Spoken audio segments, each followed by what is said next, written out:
Here's a walk around video of Valentino. What you need to start off with first, you've always got to have your keys with you. So it locks just like a house behind you. So if the van's locked, the way to start off, just let yourself off, unlock it, open up one of the doors, and then the back or sliding door, you simply put the key in, pops like that.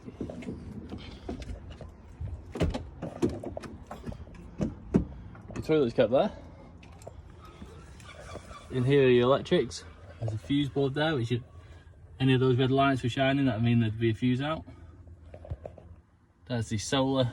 As long as all those pictures are solid, there's no problems. If one of them was flashing, that'd just be an issue there. So if you just let me know, we should be able to sort that.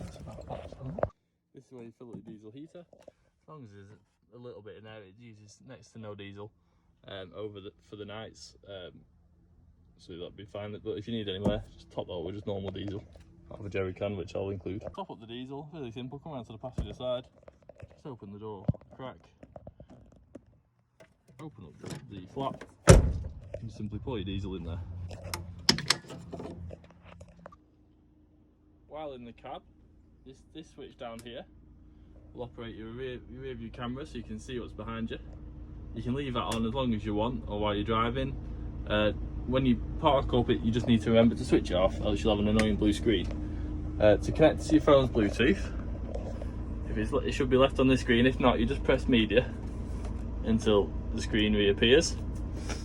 Then use this arrow down there. Bluetooth audio device list, and if you press update and look for your own and look for it on your phone, it should be VW phone.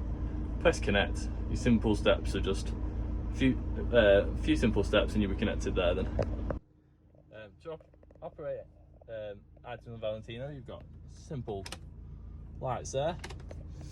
You only get one indicator stick on the crafters, so that does your wipers, and then obviously that operates your lights as normal. And then you've got the speed limiter and cruise control.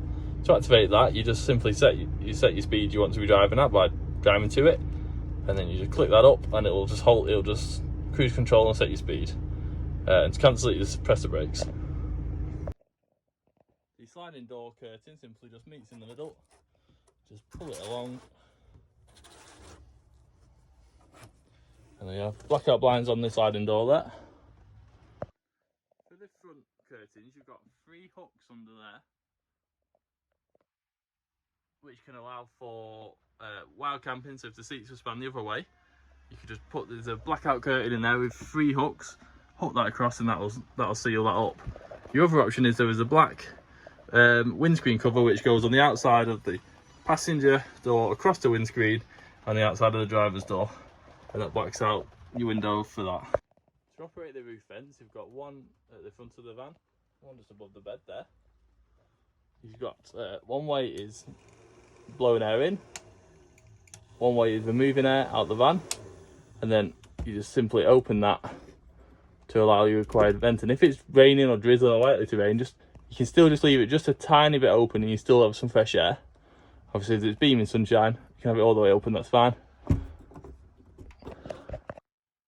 supplies and utensils can be found in these cupboards.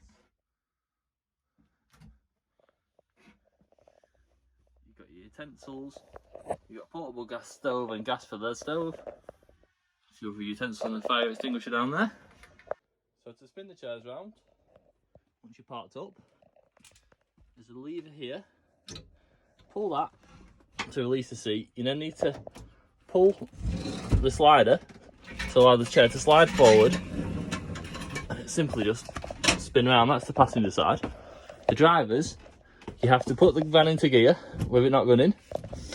Just lower the handbrake for this procedure. Make sure this is out of the way, because that can just hinder you. Again, pull the lever up till it moves. Then keep the slider pulled in. As you turn it around, and you just have to dodge the steering wheel, dodge up the other chair, it's a bit tight. Once you're back round in that position, get your handbrake back up, out of gear, That's your seat span. Your table simply undoes there, spins around into position there.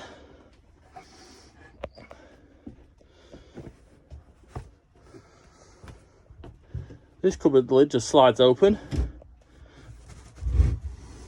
and in here you've got a folding picnic table, some extra toilet fluid, and this camping chair.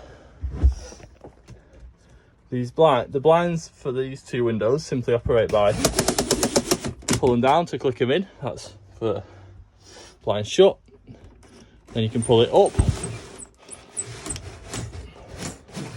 gently, and that gives you a fly screen if your window's open.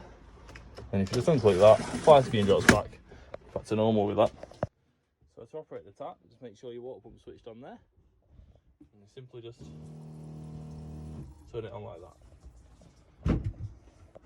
The water's kept there.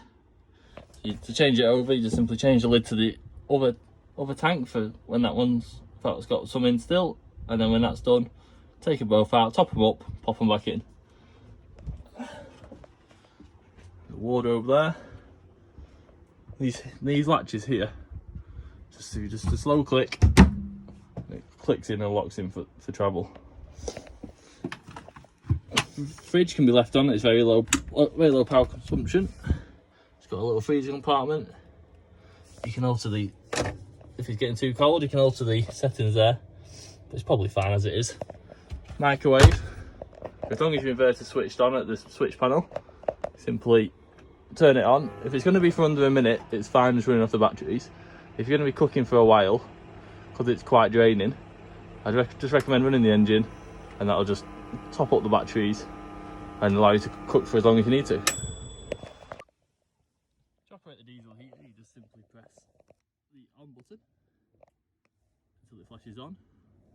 It then takes a few minutes to warm up, and then it'll start heating up the van. And then you can alter the speed of the pump, which in turn alters the heat with those there. And then just to turn it off, long press, and it says off, and then again a few minute cool down, and it'll shut down. So to operate your electrics panel, you've got that's your lights, that's for the water pump, that's for the inverter. If it beeps, it's off. For some reason it doesn't have a blue LED, but no problem. And that one's for the fridge. This one is just a spare. You've got a phone charger and a USB plug there. This is a volt reading of the batteries, but it changes if the lights are on or anything like that, so it's a bit temperamental, so just ignore that one. If you want to use hookup on site at all, you simply take the main plug out of the inverter, pop it down in this extension box here, which is the hookup box. Take your extension cable out, and you run the cables between this small rubber at the bottom of the door, and that will allow you to shut the door and be hooked up.